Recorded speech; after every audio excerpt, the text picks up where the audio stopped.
Okay. Okay, so we are working our way around that outer ring. We started off with FORM, which stands for what?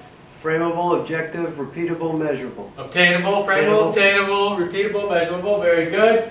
And then we went to communicate, and what were the three key words there? Why, what, when. Why, what, when, in that order. And now we are on to the align. And I know that as an organization, we certainly talk a lot about alignment, but we just want to really kind of talk about why it is that it's so important to have alignment and what that is. And you're going to see a very different technique, I think, in terms of alignment that helps you to really gauge how aligned your team is. So what I need for everybody to do is that everybody, we're going to partner up, so everybody stand up. Okay, and you will see that we have pieces of paper, so one person from each group. I would like for you to grab a piece of paper. Come around over here, sir.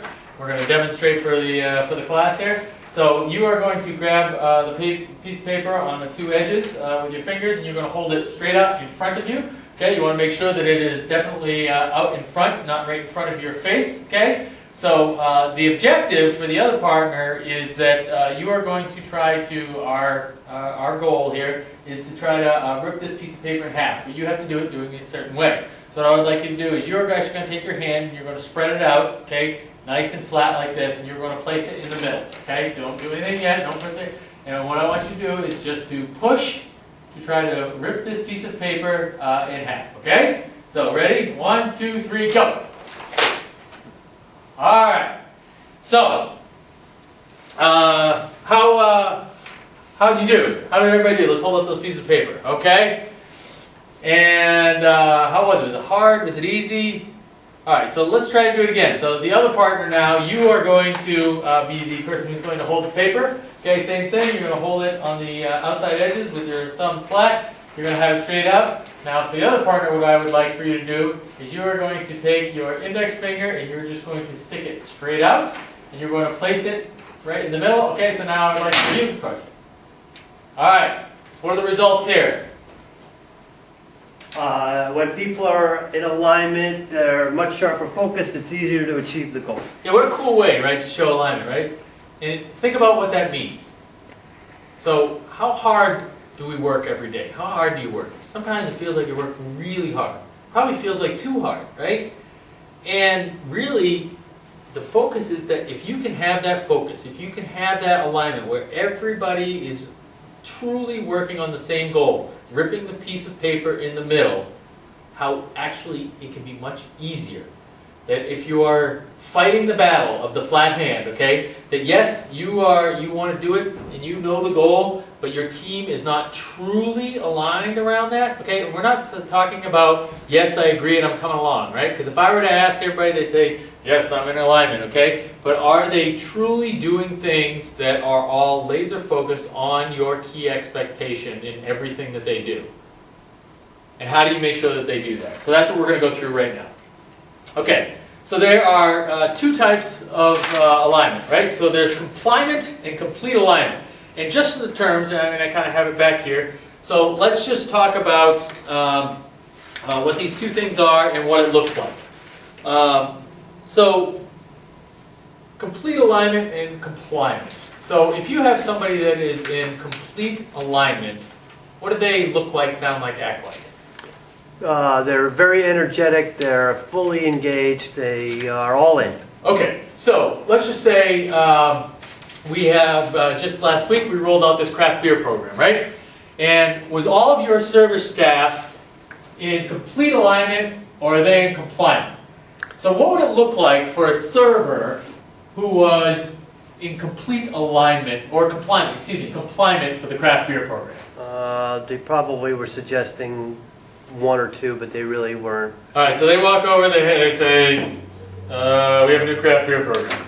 Pretty much, that's pretty much it. All right, and what would that same server look like if they are in complete alignment?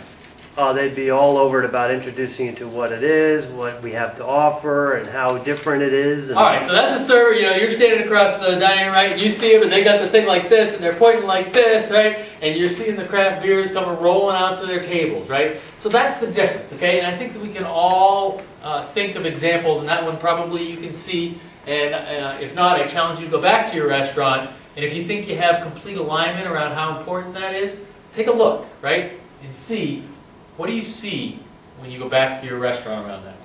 And what does that mean now for your key expectations, okay? So, and really the difference is, it's just in the words, right? So it's kind of like, I'll do it versus I'll do it.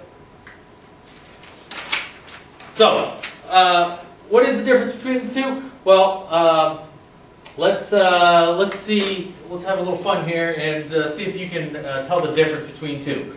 Okay, so I need everybody to partner up, and I'm going to give you some scenarios, and you need to role play them as if you are either in compliant or complete alignment. And your partner's job is going to be to guess whether you are in compliant or complete alignment. Okay, so let's start since it's coming up soon.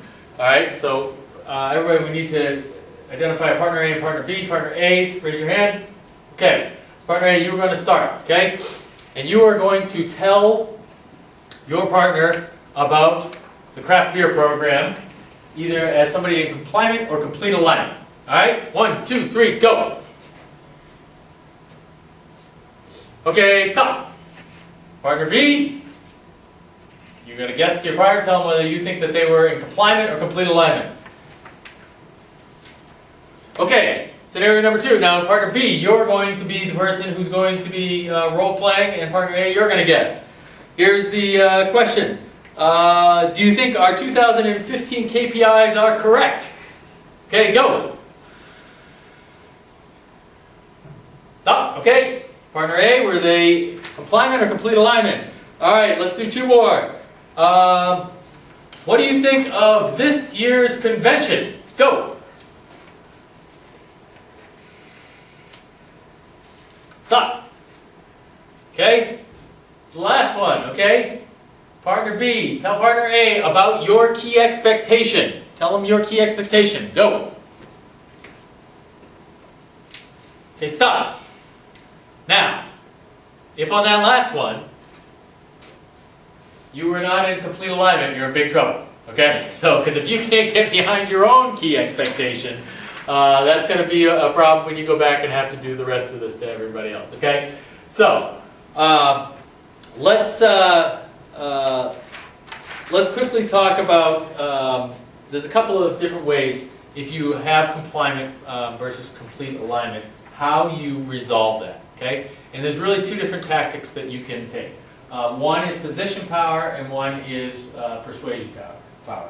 So, what's the difference just from being the smart people that you are? What does position power mean? It means that I have seniority over you, that you report to me and I can make your life difficult if... Alright, so when you're trying to get alignment, right, if you are using your position in order to resolve that dispute, you're saying, no, you need to be aligned, okay, and you are that person's boss, okay, can you do that? Absolutely, okay. What's the problem if you do that? I'm only going to get compliant. Alright, that people will probably end up giving you compliant, okay. Now what is, on the other hand, what is persuasion power? The ability for me to answer the whys, the whats, the whens, to make it important to you so that you are on board. Alright, very good. So if you go back, right, to this piece here, alright, the persuasion power lies in which column? The compelling why. The why, right? And that's using the persuasion power. Now, you need to keep in mind that most likely in your expectations chain as general manager of the restaurant, you are always going to have position power. And you just need to keep that in mind, because it can be really simple for everybody to give you a yes, okay? To say that yes, I'm in alignment, but they're only doing it because they know that they have to, versus a persuasion power. So position power tends to get you hands and feet. Yes. So there's 2 pieces, right? There's the hands and feet and the hearts and minds, okay? And we're actually going to show a quick video here in a second to talk about that. That's right.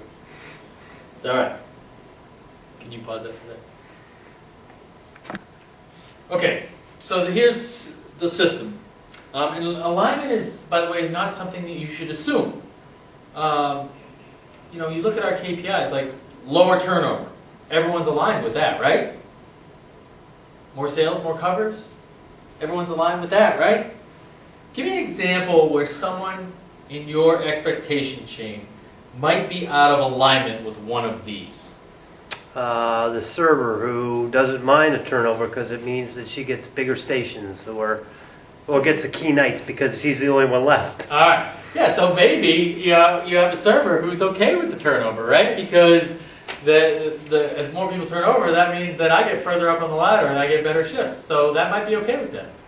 What about sales? What about with the heart of the house sometimes? More sales means I got to work harder. I got to work harder. I got to be here anyways. But so you just need to make sure that don't assume that everybody is in alignment with all this stuff. So here's how to make sure you have alignment, particularly when you're not sure you do. It's called the alignment dialogue. What does the word dialogue suggest? It's two ways. All right, two-way street. Okay, so this is not a one-way, but this is a two-way thing. And there's three elements: scoring it, evaluating it, and resolving it.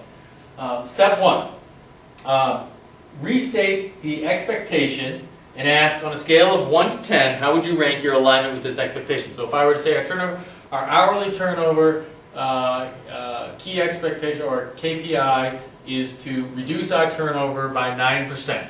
How would you rank your alignment with that on a scale from 1 to 10? That's what you do, okay?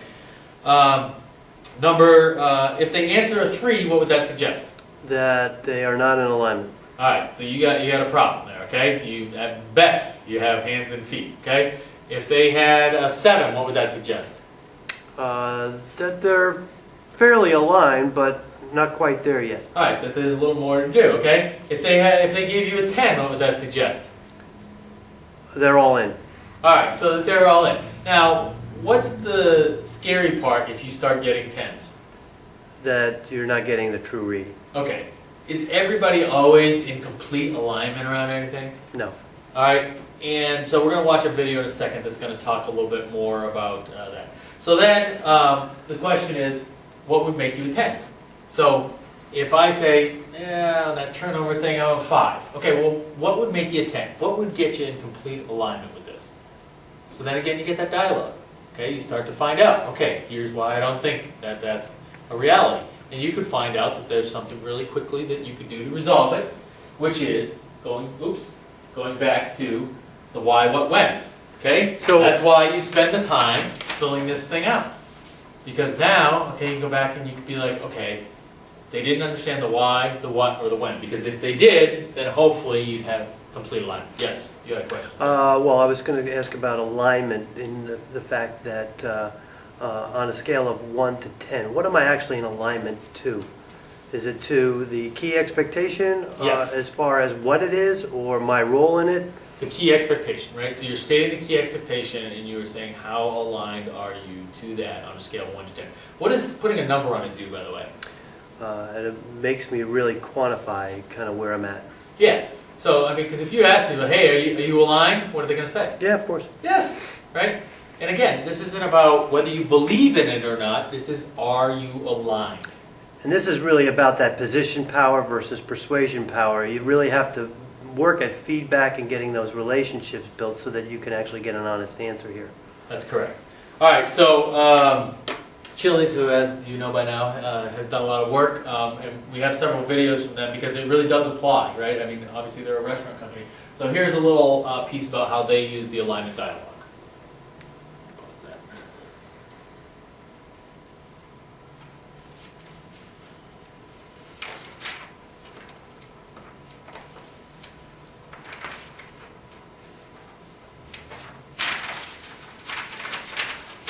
Okay, we're going to keep coming back to this piece too, okay? So now you have these accountability styles.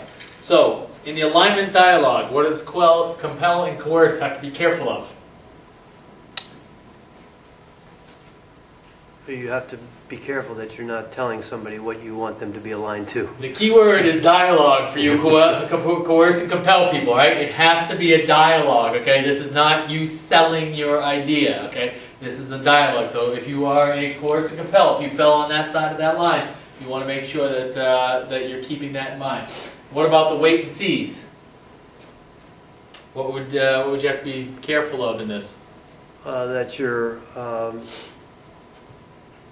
still measuring the whens and how things are Right, so progressing. yours is probably in the resolve it piece, right? Do you make sure that you resolve that piece here and now? Okay, if you have somebody who's a 7, and you're like, okay, well, you'll get to a 10 eventually, right? No, no, no. You have to stop. You have to go back through. So now, when you go back, okay, if you go back to your little form here, you'll see that you have the why, what, when's conversation, okay?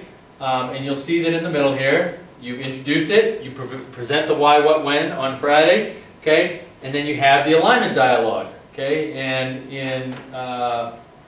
in part 3 here, over on the right-hand side of yours, you'll see that there's an alignment score for each of that. So as you go through, you have those conversations, and then you have the alignment score. So that way you know, you have this thing around your key expectation, and you'll know, okay, where was it that I have to put most of my attention behind, okay? And you put your little notes in this section as well. So this really does come into play again, and becomes a handy tool for you to continue the conversation and to know your key expectation and where you're at, and now you've gotten through form, communicate, and align. And so the last step is going to be inspect.